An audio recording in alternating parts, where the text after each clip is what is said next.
Welcome back to Frame&Focus. In honor of the live action Tangled being confirmed, it made me think about one of my other favorite Disney movies, which is The Princess and the Frog. This movie holds a special place in my heart. I remember when I first watched it as a little kid, and I loved the colors and the sort of enemies to lovers plot. And another thing that stood out to me on my rewatch was the characters, starting off with Tiana. Tiana, one of my favorite Disney princesses, has a very humble background, and she's centered around family. In the beginning, she emphasizes how she's been through trials and tribulations, contributing to her hardworking mindset. Kind of like, I have to get this dream because of everything my father and I have went through to get it. She is so ambitious and creative. She's very much a hardworking girl, and it's such a good thing to have a Disney princess like this because it shows that you can go after your goals and still manage to find love. Also, sidetrack, but I love how gorgeous her character is. Her dresses are so cute and they add so much beauty behind her sort of hard exterior. I heard that the animation studio said they wanted her to look different from other Disney princesses, and I can tell they executed this so well. This was such a smart idea because you can differentiate her from other Disney princesses while giving her a unique, fitting in look of her own. I feel like a lot of people can relate to her because it's very hard to separate ambition from your social life or even your love life. And she shows people, not just women, that you can do that. You have the space to do that. While I feel like Prince Naveen shows that money doesn't equal happiness, and your past choices don't define who you are, but your willingness to grow and learn from those choices do.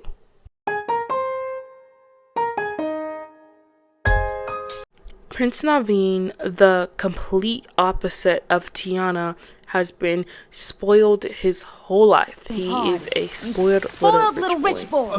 He fears the reality of hard work and settling down. He says life is short, when you're done, you're done. He's very much YOLO. We didn't know much about him until his conversation with Mama Odie, when she tells him that he's never happy with money no matter how much he spends, and we figure out that he's trying to replicate the feeling of love by having luxury and never staying loyal. At the end of the movie, we see he almost enjoys the thought to work hard to get Tiana her restaurant because he loves her more than his old lifestyle. He also becomes selfless, not just for her but himself.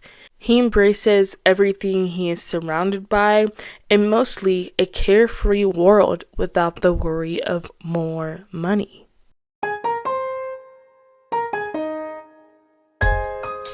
I know some people hate them as a couple, mainly because I feel like they don't understand Prince Naveen as much, which I can't understand because they're so beyond cute. The way they teach each other important life lessons, like her showing him how to mince vegetables and him showing her how to dance, like, ugh. I also loved the forced proximity. It was so cute, and I like how they were trying to figure out a mutual conflict. It brings so much life to a story like this, especially when they decide to stay together at the end, even as frogs. That's their way of saying, I'm leaving my old life behind and I'm ready to start this new one with you, even if it's what I never knew I needed. They see what they lack in themselves and each other, which is the best couple dynamic. They're just adorable. That's all I can say.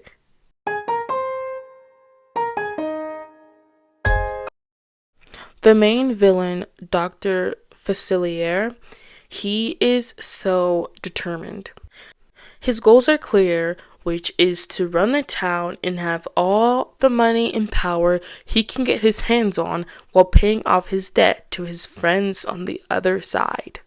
He is beyond selfish, and we see from the beginning that he envies people with wealth and success, whether they work for it or not. He promises people's future dreams to them and relies on their inability to see what they want is not what they need. Like during his friends on the other side sequence, he thinks Lawrence wants money and women to flock to him like Naveen, but he really just wants to be loved and appreciated. Dr. Facilier never notices what people's hearts truly long for. After he gets what he wants, he turns into his true form, which is manipulative, sneaky, and a fraud. This is why he is such an excellent villain, because he truly cares for no one but himself, and he will stop at nothing to get what he wants. At the end of the movie, he is his own demise. He doubts that Tiana knows who she is and what she values. He thinks everything she finds important doesn't matter. And this scene is so chilling because they play the friends on the other side, but in a lower key, kind of adding to the scariness and greed of it all. We see things that he thinks are unimportant be people's strongest characteristics, making his downfall so satisfying and still a little scary.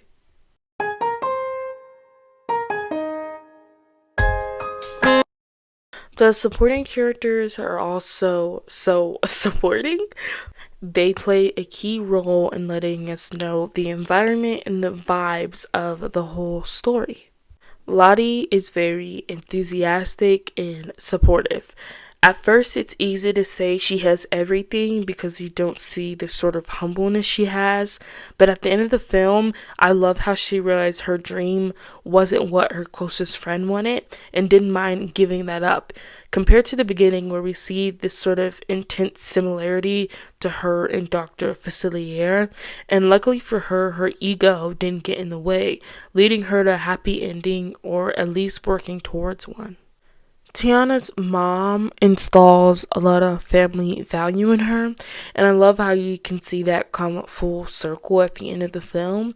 And Mama Odu, I keep doing this. Mama Odie was a reminder for them too. Both of their messages were so sweet and eventually went full effect for the characters.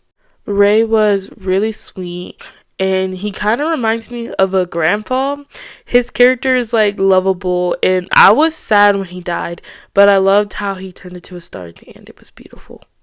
Lewis, there's not much to say about him. He is very like out there. I love how much jazz culture they put into his character. He's a really good sidekick almost. He's just very nice, and he's just there. We realize towards the end of the film that we can't always get what we want, and some of the best things in life come from something that we wouldn't have expected in a million years. We get shown no matter what your dream is or who you are, love prevails, and true happiness comes from things we have no idea about. Also, the outro is so amazing. The lyrics are like, "You're the best thing I never knew I needed," and "My accidental happily ever after." Like, y'all can't tell me that's not adorable and so sentimental. And the visuals are so good. I hope you guys enjoyed this video. Like and subscribe and give me recommendations on what movies I should do next. Bye!